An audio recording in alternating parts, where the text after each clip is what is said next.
श्री शिवाय नमस्तुभ्यं। श्री शिवाय नमस्तुभ्यं।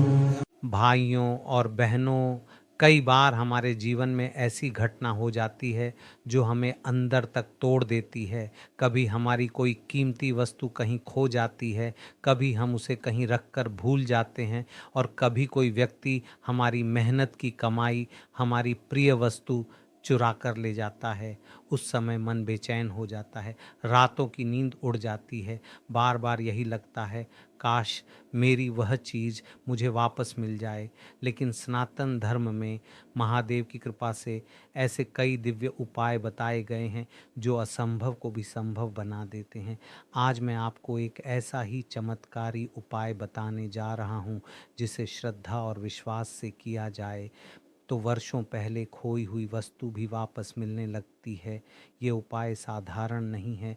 ये उपाय जुड़ा है चार मुखी रुद्राक्ष, अक्षत और भोलेनाथ की कृपा से। महाराज, हमारे धर्म ग्रंथों में चार मुखी रुद्राक्ष को अत्यंत दिव्य माना गया है।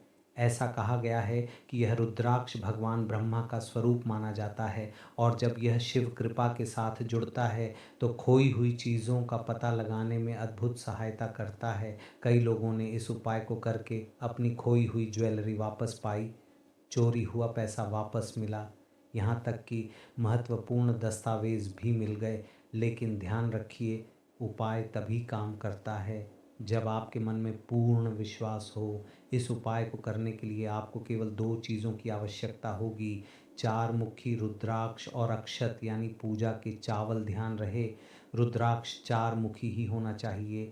चार मुखी रुद्राक्ष की पहचान क्या है?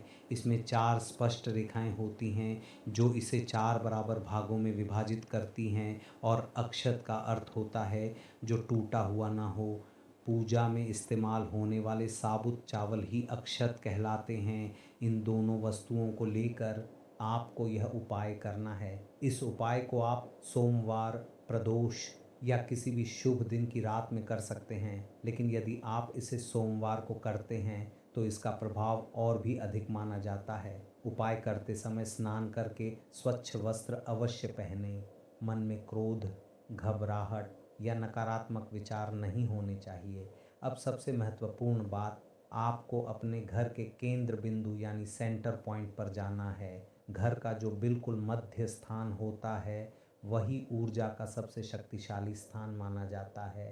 वास्तुशास्त्र में भी कहा गया है कि घर का केंद्र भाग ब्रह्म स्थान कहलाता है। यहीं से पूरे घर में ऊर्जा प्रवाहित होती है। यदि आपको घर का सेंटर पॉइंट नहीं पता तो घर के किसी बुजुर्ग या अनुभवी व्यक्ति से पूछ सकते हैं।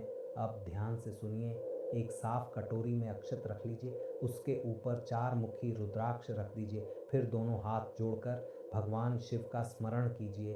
अब आपको इस मंत्र का 11 बार जाप करना है। ओम ह्रीं नमः। जैसे जैसे आप मंत्र बोलें वैसे वैसे अपने मन में अपनी खोई हुई वस्तु का ध्यान करें। जिस वस्तु को आप पाना चाहते हैं उसे मन में स्पष्ट रूप से याद करें। 11 बार मंत्र जाप पूरा होने के बाद उस कटोरी को घर के केंद्र बिंदु पर रख दीजिए और फिर भोलेनाथ से प्रार्थना कीजिए, हे महादेव, मेरी जो वस्तु खो गई है या चोरी हो गई है मुझ पर कृपा करें, मुझे मेरी वस्तु वापस प्राप्त करवाइए। उस कटोरी को 2 से 3 रात तक वहीं रखा रहने दीजिए। उसे बार बार हाथ मत लगाइए, न ही उसे इधर उधर कीजिए। बस श्रद्धा के साथ महादेव का स्मरण करते रहिए। कहा जाता है कि यदि कोई व्यक्ति सच्चे मन से यह उपाय करता है तो 5 से 7 दिनों के भीतर उसे कोई ना कोई संकेत अवश्य मिलने लगता है। कभी किसी व्यक्ति का फ़ोन आता है, कभी कोई सुराग मिलता है, और कभी खोई हुई वस्तु अचानक सामने आ जाती है। बहुत लोग पूछते हैं, गुरुजी, अगर किसी ने चोरी कर ली हो तो क्या? महाराज, महादेव से कुछ छिपा नहीं है। यदि आपकी वस्तु सच में चोरी हुई है तो इस उपाय के बाद चोर बेचैन होने लगता है।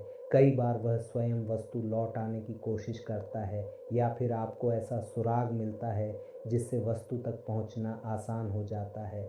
लेकिन ध्यान रखिए किसी का बुरा सोचकर ये उपाय मत कीजिए, केवल अपनी वस्तु वापस पाने की भावना रखिए। इस संसार में सबसे बड़ी शक्ति है विश्वास। यदि मन में शंका होगी तो ऊर्जा कमज़ोर पड़ जाती है, लेकिन यदि आपने भोलेनाथ पर सच्चा विश्वास रखा तो असंभव भी संभव हो सकता है। महादेव केवल मंदिरों में नहीं रहते, वे अपने भक्तों के विश्वास में रहते हैं। तो भाइयों और बहनों, यदि आपकी कोई प्रिय वस्तु खो गई है या चोरी हो गई है तो एक बार श्रद्धा और विश्वास से यह उपाय अवश्य करके देखिए। लेकिन याद रखिए, उपाय से ज़्यादा ज़रूरी है आपका विश्वास। महादेव अपने भक्तों को कभी निराश नहीं करते।